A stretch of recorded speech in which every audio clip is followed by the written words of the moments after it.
manusia itu diciptakan? Ataukah kemudian bahkan tidak manusia ya, alam semestanya apakah kemudian diciptakan atau dia tercipta dengan sendirinya atau terbentuk sebenarnya? Gimana ya?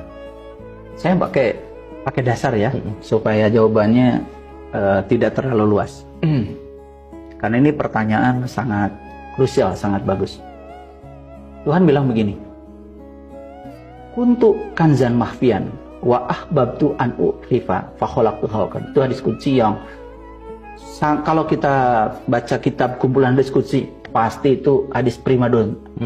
Pasti ada itu. Aku adalah suatu perbendaharaan yang tersembunyi. Aku ingin agar aku dikenal. Maka aku ciptakan ciptaan, agar dengan ciptaan mereka mengenal. Jadi kalau berdasarkan ayat itu, sebetulnya dia ingin dikenal. Kan tidak mungkin seorang pelukis ingin dikenal sebagai pelukis tanpa membuat lukisan. Tidak mungkin seorang insinyur ingin dikenal sebagai pencipta bangunan kalau dia tidak membuat bangunan. Tapi bagaimana sosok yang tidak terdefinisikan bisa punya keinginan ya? Sesuatu yang tak terhingga, tan keno kiniro kinoyo ngopo kalau dalam perspektif Jawa. Betul. Kenapa bisa punya keinginan? Nah,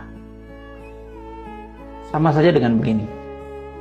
Mas Hendra pernah ke dapur? Masak? Masak. Dulu pernah. Masak apalah? Iya pernah. Masak Indomie atau dadar telur atau apa saja. Pernah ya.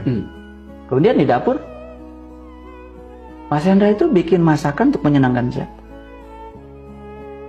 Ya menyenangkan saya sendiri. Menyenangkan Mas Hendra. Karena kan? lapar. Menyenangkan Mas Hendra kan? Itu. Karena Mas Hendra lapar kan? Iya. Jadi sebetulnya tidak mungkin Mas Hendra membuat makanan untuk menyenangkan makanan kan? Untuk menyenangkan Mas Hendra sendiri. Ya terus apa salahnya kalau beliau ingin menyenangkan dirinya sendiri? Padahal bukan sosok ya? Ya. Padahal bukan sosok. Ya, memang untuk rasa itu sosok. Rasa kan tidak ada sosok. Makanya ngaji rasa juga tidak jelas kan sosoknya. Iya. Tapi kalau udah dikata-katain ini bahaya.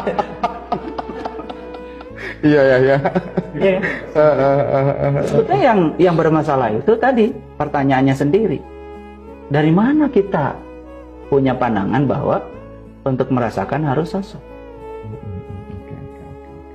Nah, kalau kita berbicara lebih luas lagi nih, Mas Hendra, kan sebenarnya dia sendiri yang mengatakan bahwa wal awalu, wal akhiru, wal dohiru, wal batin.